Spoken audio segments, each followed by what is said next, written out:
માંડવી મોઢ ગાંધી સમાજ યુવક મંડળ આયોજિત ટ્રસ્ટના 25 વર્ષ નિમિત્તે મોઢેશ્વરી માતાજીનો પાટોત્સવ અને જ્ઞાન યજ્ઞ મોઢ પુરાણ કથાનું આયોજન કરવામાં આવ્યું. તારીખ 11/2/2025ના રોજ પોથી યાત્રા ઈશ્વરભાઈ ઉત્તમભાઈ મોઢેરાના નિવાસ સ્થાનેથી નીકળી મારુતિનગર ખાતે આવેલ કથા મંડપમાં પહોંચતા તેમનું ઉમળકાભેર સ્વાગત કરવામાં આવ્યું.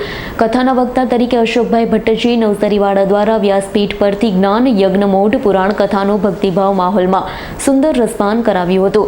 તારીખ 13/2/2025ના રોજ માતંગી મોઢેશ્વરી માતાજીનો પાટોત્સવ ઉજવવામાં આવ્યો. સમાજના ભાઈઓ દ્વારા મહાપ્રસાદનું આયોજન કરાયું હતું. સમાજના ભાઈઓ બહેનો આનંદ ઉલ્લાસભેર લાહવો લઈ ધન્યતા અનુભવી.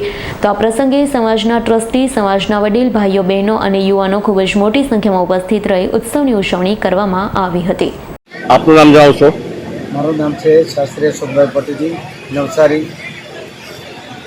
અહીંયા માંડવી મોઢ પુરાણ જ્ઞાન યજ્ઞ રહસ્ય કથાનું આયોજન કરવામાં આવ્યું છે.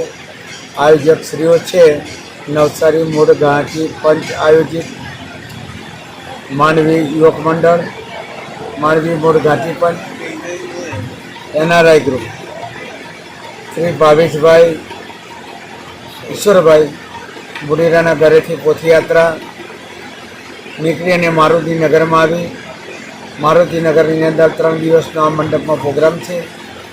3 દિવસનો જે મોઢ પુરાણ જ્ઞાન યજ્ઞ કે મોઢ પુરાણના બાળકો ક્યાં ગયા, કેવી રીતે વસે છે અને મોઢ પુરાણનું રહસ્ય કથાનું આયોજન કરવામાં આવ્યું છે.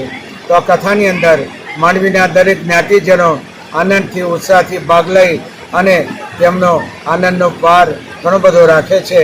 અને મા ભગવતીને પ્રાર્થના કરું છું કે અમારો મોઢ સમાજ આગળ ને આગળ પ્રગતિ કરતો રહે, એ જ માતંગીને પ્રાર્થના. જીતેન્દ્ર સોલંકીનો રિપોર્ટ, S9 ન્યૂઝ, માંડવી. અમારી તમામ માહિતીથી અપડેટ રહેવા માટે જોડાયેલા રહો S9 ન્યૂઝ સાથે.